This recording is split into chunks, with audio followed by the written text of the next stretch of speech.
আমাদের একজন শিক্ষামন্ত্রী আমরা পেয়েছি, স্ট্যান্ডবাজিতে উস্তাদ এবং টেন্ডারবাজিতে উস্তাদ।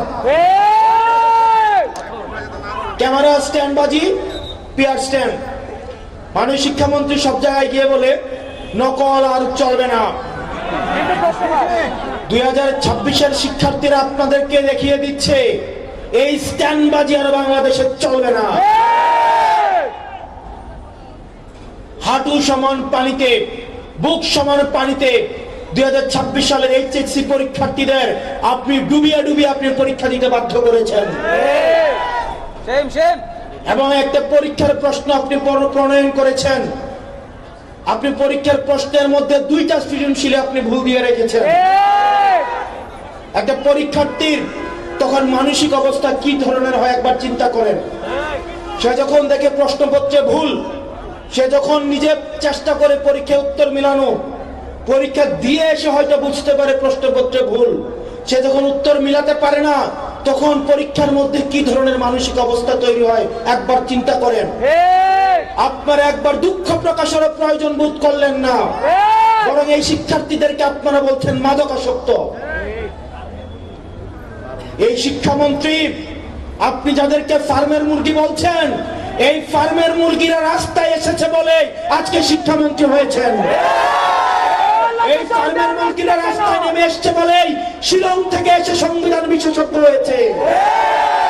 এই ফার্মের মুরগিরা রাস্তায় এসেছে বলেই আজকে লন্ডন থেকে এসে বাংলাদেশের প্রধানমন্ত্রিত্ব করছে। শিক্ষামন্ত্রীকে বলবো, শিক্ষার্থীরা গিনিপিগ নয়, শিক্ষার্থীদেরকে নিয়ে এক্সপেরিমেন্ট বন্ধ করুন। কিছুদিন পর পর একটা জিনিস ইচ্ছা হয়, আপনারা সেটা তাদের উপরে চাপিয়ে দেন, শিক্ষার্থীদের উপরে চাপিয়ে দেন। এই শিক্ষার্থীদের আপনাদের এক্সপেরিমেন্টাল টুল না, যে যখন ইচ্ছে তাদেরকে নিয়ে এক্সপেরিমেন্ট করবেন, এক্সপেরিমেন্ট ফেল করলে আবার সে এক্সপেরিমেন্ট তুলে নেবেন। কারণ আপনাদের সন্তানরা দেশে পড়াশোনা করে না, আপনাদের সন্তানরে আপনারা বিদেশে রেখে পড়াশোনা করান। পরের সন্তানদেরকে রাস্তায় রেখে রাজনীতি করাবেন, পরের সন্তানের ভবিষ্যৎকে নষ্ট করবেন, পরের সন্তানদেরকে নিয়ে এক্সপেরিমেন্ট করবেন।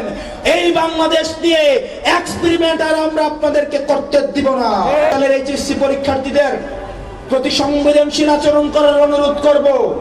না হয় এই শিক্ষার্থীরা যদি রাস্তায় নেমে দৃঢ় অবস্থান নেয়, আপনার পাটাতন যে শক্ত না, এই অর্ধবেলা আন্দোলনে সেটা বোঝা গিয়েছে।